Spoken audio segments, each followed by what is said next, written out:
Hi everyone, welcome to Jackie's Literary Corner. I am Jackie, and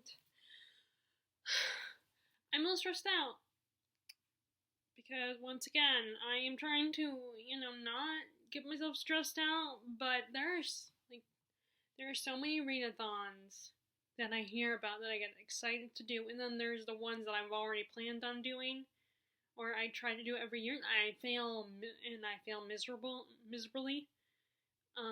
Although it depends on your definition, if it means you don't get any book done for those readathon finished, or then I failed. But this month, we have, of course, I was already planning on doing Tome Topple, and with that readathon, you don't really have to, finish a book. The other thing I feel like that shows I kind of do a bad job with these readathons is that I don't have a Twitter account. I don't do Discord. And of course everyone says, oh, it's free and stuff, and I'm very wary of that. Who knows, maybe I'll be like with Storygraph where eventually I give in and sign up. And there is Bookstagram, or Instagram technically, but I'm not good with keeping up with that either. The one thing I kept up the most was, now these videos, I can say that. I don't have a schedule, but at least I do this, because to me this is kind of surprisingly easy, just talking to a camera, because I talk to myself all the time. I'm not kidding, I have conversations with myself, and maybe that means I'm crazy, I don't know, but I do it all the time, so it's easy to do this. So it's, because it's the same thing. And then the only other thing besides this that I ever kept up with was, of course, Goodreads, and then updating Storygraph. But that's a simple, putting in numbers and stuff and writing a quick review of a book. And Storygraph is even simpler.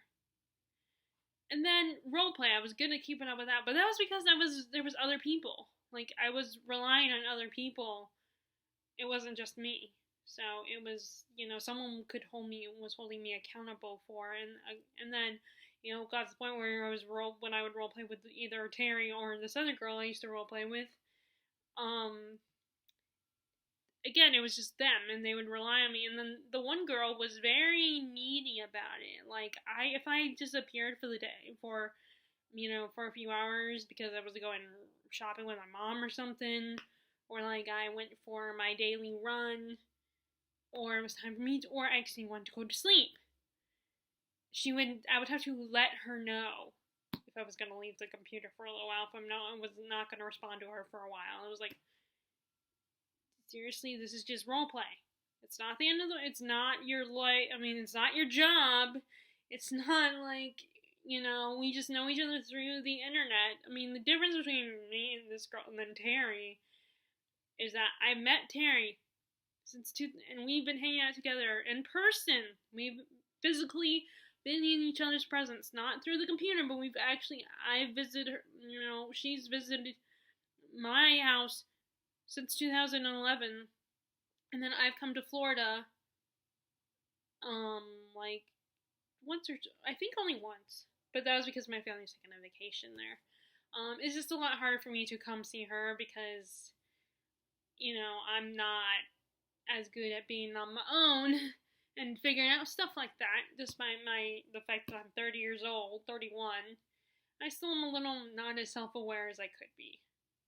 And I've never, lived on my own or anything like that, so it's a little more difficult to go see her. I've flown before, but that was by myself before, but that was because I was visiting my grandmother, who was in South Carolina, so that, I was going to go see family, and and there was a guarantee that my family was going to come pick me up, one of my uncles or something, if my grandma couldn't do it, so it's it was just easier to go see her, and then it's a little bit harder for me to go see Terry in Florida. But other than that, we have visited, we know each other in person. So it's a little different with some of these other people I met on Facebook that get a little too clingy, in my opinion. It's we're not as close, I'm not as close to them as they think we are. So, but yeah, I bring that up because I'm good with keeping up with the role play and all that stuff, and talking to people on Facebook and just joining discussion threads about Once Upon a Time, which I now regret that. And the only thing I don't regret about the Once Upon a Time experience is, meeting Terry, and then some of the other girls. I still have a soft spot for. I mean, sadly, I feel like now that we don't have Once Upon a Time anymore, I'm not as close to them, and that's partly my fault. So anyway, back to the books. So yeah, I think I would like to try to keep up with more with Bookstagram, but then I always feel like, you know, someone's gonna say something to me and be like, "Oh, are you sure you want to make it a all book channel or an all book Instagram?" And I'm like, do I want to do that? I question myself whenever someone poses the question to me. Is, do you really want to do this? Maybe, because all of a sudden you're only gonna have that on Instagram. You want to show variety, and it's just, and that's really the only reason why I think part of why I'm not very good at keeping up with Bookstagram and posting and stuff like that. So I think that's part of the problem why I'm just not good with readathons. I feel like I'm not participating. Like, I'm reading the books, of course, but I feel like I'm not, putting as much effort to, like, show them reading to join discussions, but partly because the discussions are on, like, Twiddler or Discord or Twitter or something, on Tumblr or Twitter, and I think I just mixed Tumblr and Twitter together is one word. I don't know why I did that, but Tumblr and Twitter and Discord and stuff, that's where most of the action is taking place. It's really annoying. I mean, at least with Goodreads, they had a group and they had discussion threads, but even then I wasn't good at keeping up with those. I'm in a discussion group for the Faithful and the Fallen books, and I'm not very good at that because, I'm kind of behind with that, reading those books, and I'm taking a long time to read them. I'm still in the middle of Valor, so. Which I really should use that for one of the readathons I'm doing this month. So anyway, what is stressing me out is, like I said, there's so many readathons I want to do. There's Tome Topple, and Sam just did the announcement yesterday, which I was very excited about. I had been anticipating this announcement and waiting for it because I know she tries to do them seasonally, I think, like one every season. And last year she did it in February, but this year her life is, from what she's in the video, her life is pretty busy right now, and there's no set schedule that she always does it in February. It's just that's when she did it last year and possibly the year before. So she finally so I was hoping it was coming soon, so she updated yesterday, and that's the 2-week readathon, which I really like. I prefer 2 weeks at the least, compared to the 1 week a lot of readathons do. And then before this month I did attempt to do the knockout readathon, but I think I'm not going to do very well on that one.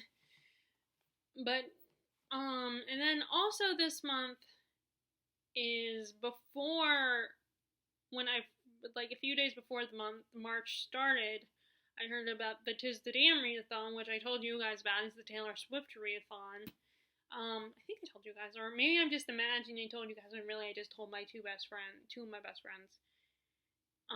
Because I was kind of venting to them about how, like, I cannot narrow down. I'm so indecisive with picking out what I want to read. But it's a Taylor Swift inspired readathon since she recently came out with 2 new CDs this past year, which is really awesome, and they're amazing. It's amazing. It's a little more softer, less poppy, and or less like alternative rock or whatever her last one was. It's more folk song and very soft, and and it also has a lot of literary references, like to The Great Gatsby, Rebecca, Wordsworth, and Peter Pan.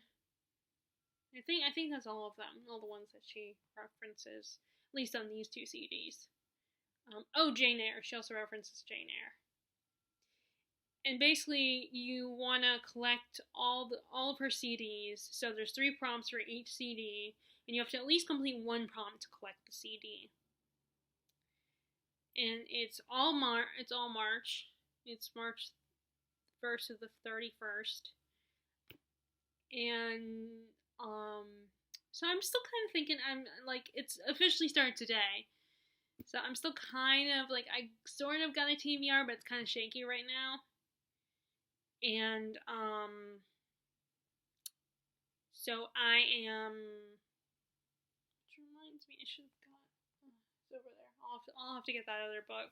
This is another book I officially started to as of today, and I'm applying it to one of the prompts on here. And then, so that one I already was planning on doing, and then Sam did her announcement video for Tome Topple this month, which is the week of the 15th through the 28th, and the 2 weeks between, and then there is, and I all of a sudden I heard that Caroline Marie Reads and Mary Among Stories, they're going to do a Middlemarch buddy read, and of course, me, I was like, oh, I want to do that, and then I realized after, I was like, okay, that might be a little too much for me. And then, of course, there's Middle Grey March, and then the one that, so I'm going to read one of the books that I'm applying to a Taylor Swift prompt is a middle grade book. So I wanted to read at least one middle grade, because there's no other middle grades that I have, and the library hours are a little different. They're not, so it's kind of hard for me to go to the library and get a book, and I kind of want to focus on the books I have instead of reading the books and getting a book from the library. And then there's for those of you who like mystery, there's the March Mystery Madness, but I'm not doing that one. And then last but not least, the other one that I was really excited about was March of the Mammoths, which is basically reading 800 plus page books. Just as Sam, her Tome Topple, is reading 500 plus page books, well, this is 800 plus page books. So I want to do that one as well. And I am technically, and that one is also all month long too. And technically you could count this sucker right here for a March of the Mammoth. It could be a mammoth book because it's over 1,000 pages, but I don't know if I'll finish this one or not. I might take another break with this one, but I do need to read some more of it next month, even if I don't read any more of it this month. I don't know though. I might read a little bit more, like at least like read it in bed or something. And it's really, I have mostly I love Count of Monte Cristo, but I kind of agree with Jennifer Brooks, where she said she did not like Mercedes in the book, and I kind of agree with her. And especially with the scene when she confronts the Count, realizing who he is, and recognizing him and makes a request of him, and it's very different than the book. Than the movie, the Jim Caviezel movie, which I like that version of the scene better than this one. And it's weird. Readathons reads a little bit like Shakespeare. I feel like a little bit, not like as it's a little bit more closer to modern English, but it still feels a little like Shakespeare. And maybe that's because this is the 1700s. So, and I don't remember if this book would have come before the setting of this would have come before Shakespeare or after. Oh wait, I guess after, because Shakespeare is the 1600s. So it makes sense either way that it reads a little like Shakespeare with some of the dialogue. But yeah, I did not. That scene was a little bit of a disappointment to me. Like I kept picturing the movie, what happens in the Jim Caviezel movie, and it just wasn't. It's very different. It's different. So that's the only disappointing aspect. Other than that, the rest of the plot is I really love, and I would love for them to make a TV series out of this, But I would want Mercedes to be inspired a little, or like at least a little closer to the movie version. Not obviously they can't copy, but like do their own version, but make her a little bit closer to the movie version of her instead of what's in the book. And I'm surprised that the certain events have just happened that happened towards the end of the movie. Is all I'm gonna say. I was surprised that they have just come up, and I still got a good chunk of way to go.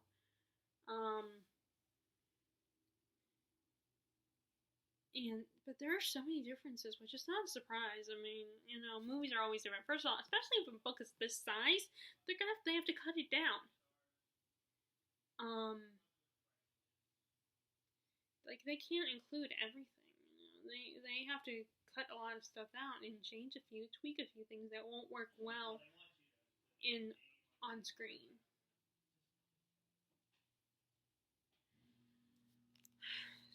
But either way, I still love this, and I still will probably give it 5 stars when I finish it. I mean, I don't see any reason I wouldn't give it 5 stars, despite that one moment with Mercedes, this one scene with Mercedes and her character. That's the only thing that I didn't like. But that, to me, that's not enough to give it lower than 5 stars.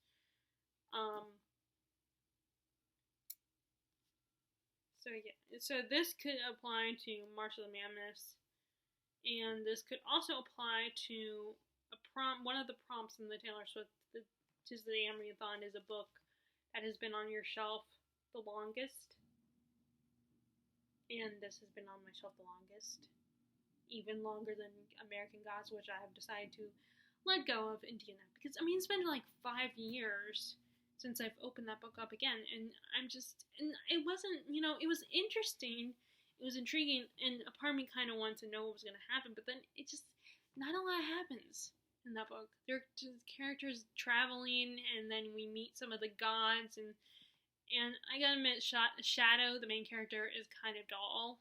I kind of agree with that one person's review that he's kind of boring. I just feel bad that I couldn't get into.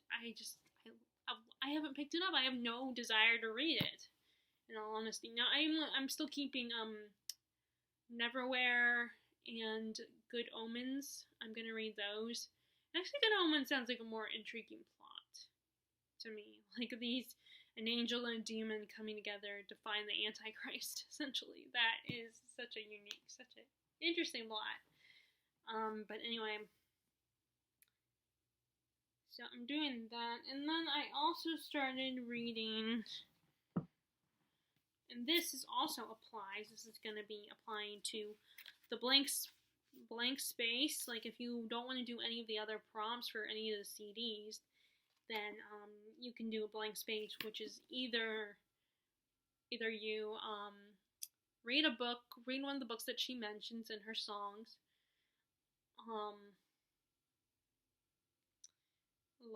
like I said, Rebecca, Great Gatsby, Jane Eyre, Peter Pan, any of those. Read one of those, or you can read a book with a name that she mentioned in one of her songs. And I don't know off the top of my head which song, but I know she uses the name Mary. So this is Mary Ann.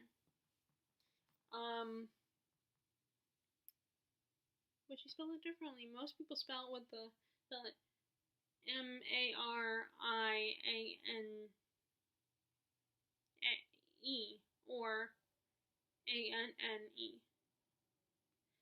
But she says it actually like Mary Ann. So I figured this could work. Which I'm so glad it's spelled this way, because that way I can use it for the prompt. What I know so far, it's basically about this woman who makes quite an impression on the men in her life, the males in her life, and we find out, and of course right away, it's not a spoiler, but we find out that they all eventually had passed away. And it's more about the journey of how they met her and her influence on their lives, whether it's positive or negative influence.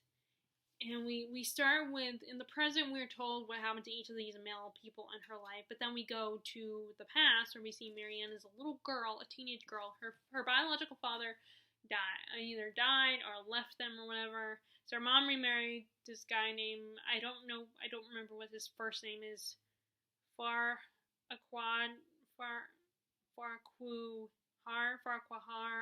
don't know how to say it.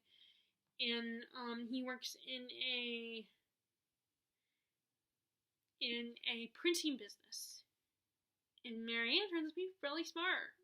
And she taught herself to read and write. And she's very clever and resourceful. And she helps her dad, her foster dad, her stepdad with his job. And she surprisingly, like, usually you see stories where the stepfather is horrible and abusive and, unlikable. But she actually forms an attachment to her stepfather. She actually likes him. They have a bond and an understanding with each other. And so Marianne, when her stepfather gets ill, she ends up kind of taking over secretly for her dad, so that he won't lose his job, and they could lose their home and all their money and all their financial resources. So she decides to secretly take her father's place and do his job, but eventually her father finds out, and he tells his boss, Mr. Day. Mr. Day realizes he cannot have this young girl working for him. So he decides to send her to school. And she ends up coming home when she's 15 and having been educated a little more. And she realizes that her stepfather has abandoned them, and he's a bit of a drunkard. And so she has to find a way for the family to be financially secure and taken care of. So she has to insist her mom take in boarders, and her mom's a little reluctant, but Marianne convinces her, and that's where she meets Joseph Clark, who she starts spending time with and has all these great conversations with, and then she ends up falling in love with him. And they have these secret clandestine meetings, but then she's caught. And she wants to marry him. She's like, we're gonna get married, but he doesn't say anything, which really upsets her, and she is forced to be housekeeper for Mr. Day. And the last chapter, and the last thing I read was that Mr. Day kind of wants a little bit more from her than just her being his housekeeper, I think. I mean, that's the impression I got when I read the last sentence of that chapter, that Mr. Day wants her, and desires her.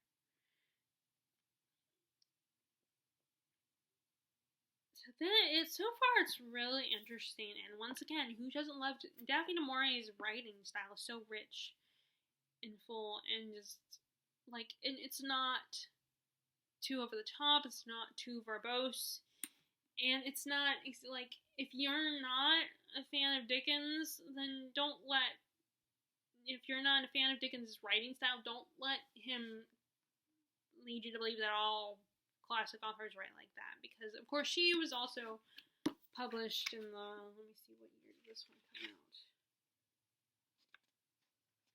In the 50s. So this was in the 50s. So this was like, so I guess that makes sense. Early modern classics, like the Hemingway and Fitzgerald, and who are some other.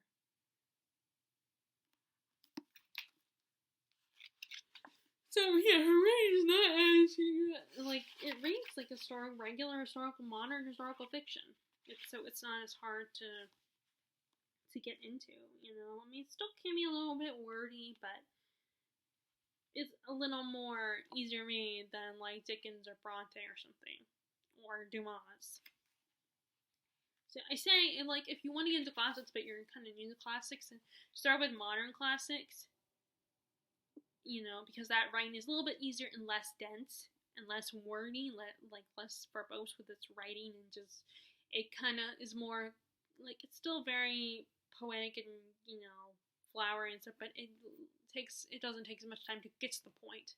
Because even I'm, like, when I'm reading, like I said the other day, when I read Austen, I'm like, okay, we don't need all that stuff to just get to the point to say, oh, these characters are taking a walk, these characters love each other, or, oh, she's feeling guilty because of this, They can just, like, I don't want simple sentences. Of course, I like I enjoy flowery writing, but at the same time, there is a hitch to classics where it's just, it can be a little bit too much. It's like, just get to the point.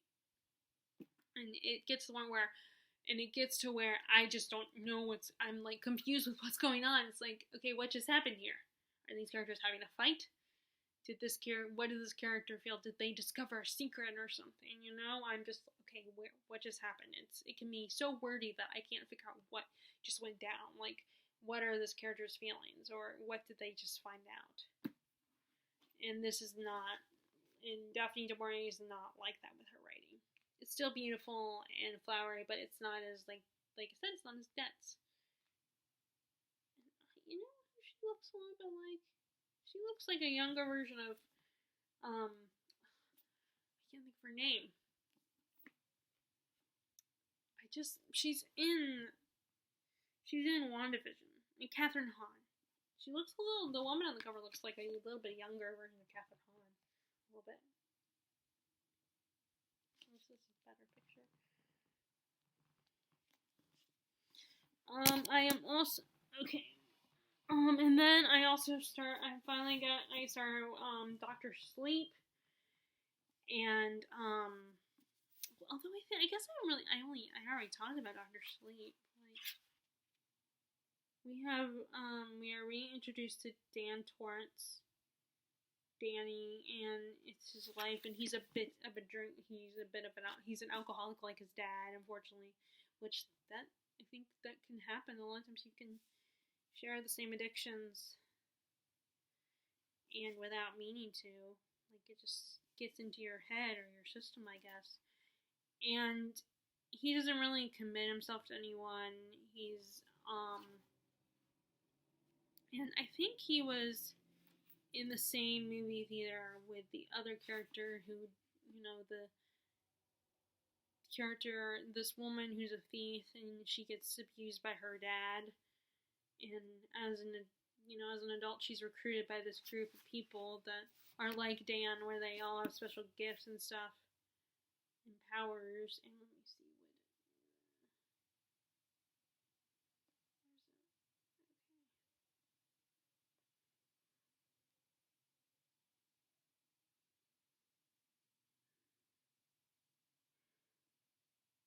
I'm trying to think what the place is called.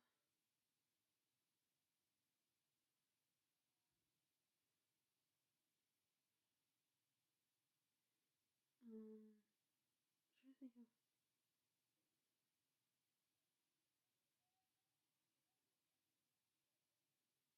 Oh, the True Knot. Yeah, they're really like an occult, essentially nomadic cult. That is full of people like Dan who have these special gifts and stuff like that, these psychic powers. Um, and of course, like I said, from if you he meets this 12-year-old girl who is like him, has the Shining, and she's being hunted, and this girl Abra Stone is being hunted by the True Knot, and Dan has to protect her. But he has his own issues to deal with, like the demons of his past with his father when he was a kid. And his experience at the Overlook Hotel, which I would hate to have that kind of memory.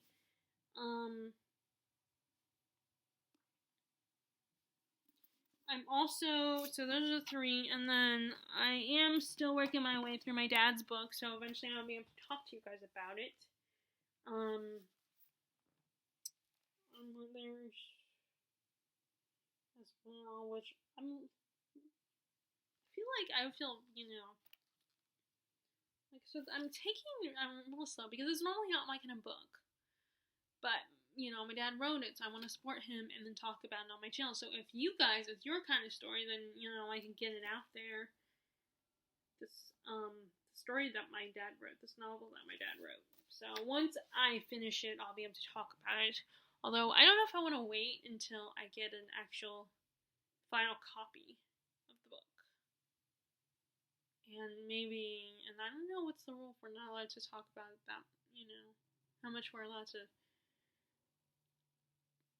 Well, although it doesn't matter because I've been talking about it, not as thoroughly, but still I mentioned it to you guys.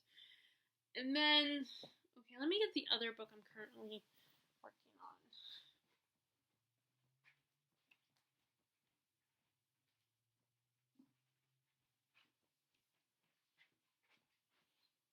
I said, I wish I could do the editing thing, but I don't know how. I need someone to go over and teach me how to edit. But, so I finally started with this. The Amulet of Samarkand, and I think I'm gonna like Bartemius. He's gonna be one of those fun start characters that you kind of like, you kind of love. Of course, this is middle grade, so you can tell by the writing style, not just the age of the character, but by the writing itself. It's very simple, and, not that hard, And he does Bartemius refers to rain. I swear, he uses the word peeing, rain, or something, that I thought was like, okay, that's very juvenile, and it sounds like we're going kind of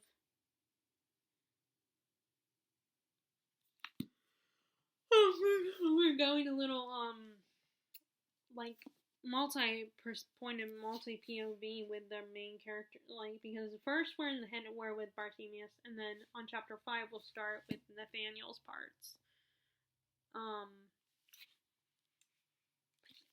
Is like really funny, his like snarky commentary and stuff. And this author is one of those authors who does the whole footnotes thing.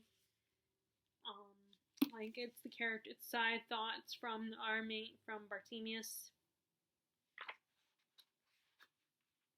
And of course, being in middle grade, the chapters are kind of short, so it's easy to get through those.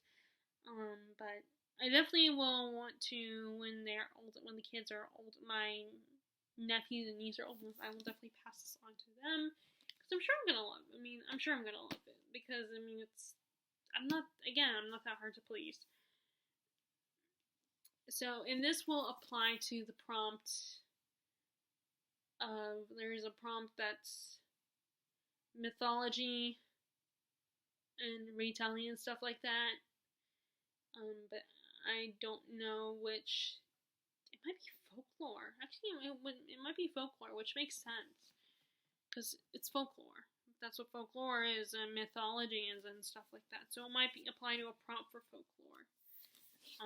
Like I said, I'm still kind of trying to figure out those prompts. But so yeah, I don't know what I'm gonna do for these whole readathons and stuff. I think though, I need to get into the habit. I want to get into the habit of just picking 10 books off my shelf and somehow giving a list to my friends and contacting them, whether calling them or, well, Terry from Florida Zen when I really call on the phone, or us messaging back and forth and just sending a list of those books, and then my friends will pick from those of which books I should read each month. I think I should get into the after March. I think I want to. Well, I guess I am starting in March. I feel like I want to try to do that. Really, for these. But anyway, so I'm trying to get at least Marianne and Bartemius done by the end of the month. Get those done within the first week or two of the month. Like, those I want to get finished, because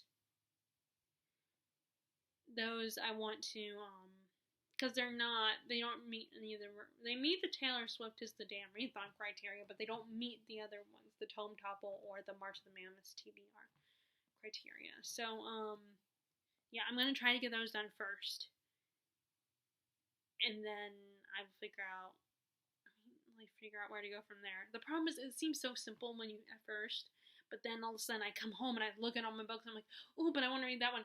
Oh, maybe I should read this one. Or, oh, I haven't read that one. Or, I meant to read that one last month and I didn't, so I should read that one this month. Or, like, I meant to participate in this buddy read, but, it fell through and I didn't read that one. And or, okay, I should read that one because of this reason. There's always some kind of reason why I should read one book over the others. And it's very stressful having to make a decision. So I almost feel like trying to give a list to my friends of books and them asking them which books that they think I should read. I tried one time, one of the summers that Terry came to visit me, we did try to do that, but I think I failed. Because, You know, I should have set a number of books, like a low number of books that she could pick out. And I attempted, I mean, I think I might have read at least some of the books that she picked out that time, but I don't know if I read, I think I failed with that one. So I'm gonna try that. So I need to definitely try to work on not, you know, being better at participating in these readathons and stuff like that, and like maybe asking my friends to pick my TBRs and actually following through with that. But I do have this weird thing where it's like, you know, my friends will tell me, oh, you should read this book. I think you'll like this one.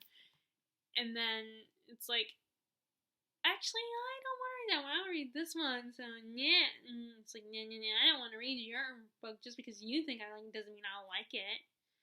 Which is really stupid and immature. I don't know why. I just, whenever people tell me directly they think I should read something, I'm like, no, actually, I don't think so. I'm not reading that book. Now, of course, watching BookTube and watching people on BookTube, that's a little different because they're not directly telling me.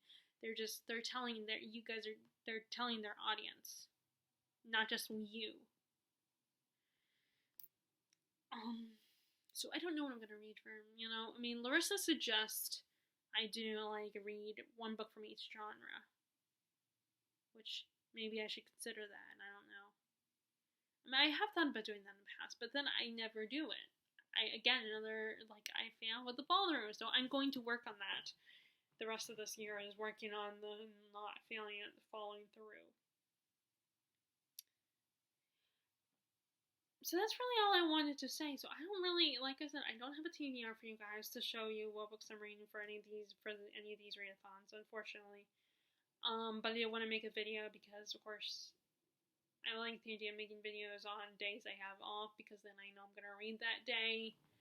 I have a pretty good chance I'm gonna read, you know, because I'll have all day to do it.